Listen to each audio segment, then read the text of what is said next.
Juan Bobo lived in Puerto Rico. Well, his name was Juan, but he was called Juan Bobo because he was sometimes quite silly. One day, Juan Bobo's mother invited friends for dinner. "I'll make chicken stew," she said to Juan Bobo. She had the chicken and she had the rice, but she didn't have a large enough pot. "Juan Bobo," she said, "go to your grandmother's house and borrow the biggest pot she has. Hurry, so I can make my stew." Juan Bobo loved chicken stew. He ran outside and up the hill towards his grandmother's house. When he reached his grandmother's house, he went straight to the cupboard where she kept the pot. He lifted it up on his shoulder and called, "Thank you, grandmother," before heading for home. Home wasn't far, but that pot was heavy and the day was hot. "I think I'll rest a while," he said aloud.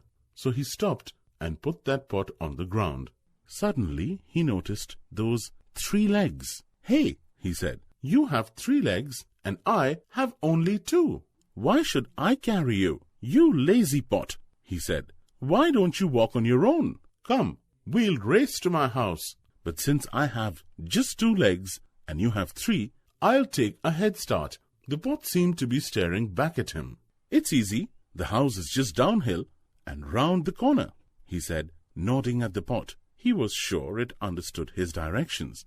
"I'm off," he said, and he began to race towards home. When he reached the cottage, he rushed inside and said to his mother, "Did I get here first?" Juan Bobo's mother looked at her son's sweaty, flushed face and said, "What are you talking about? Where is your grandmother's pot?" "Mother," Juan Bobo said, very seriously, "that pot has 3 strong legs, and I only have 2, so I told the pot I would race it home."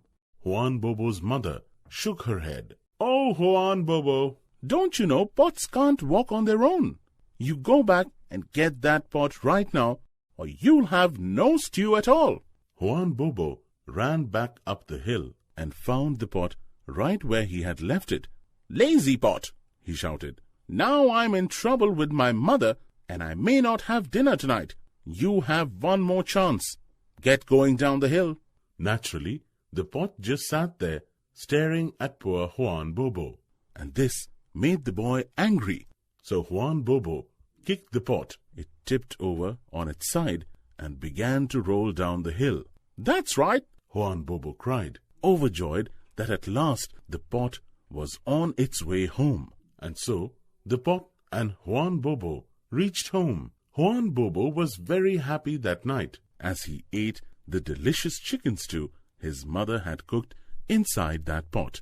In the morning, his mother said, "Now, Juan Bobo, take the pot back to your grandmother's house." Juan Bobo looked at the pot and saw that it still had 3 legs. And even though he was full with the delicious chicken stew, he still had only 2 legs. But Juan Bobo's heart was kind, and he knew the pot had worked hard all night cooking that stew. So he picked up the pot and carried it on his shoulder up the hill. But as he walked, he said, "Next time, you'll walk back home on your own, my friend."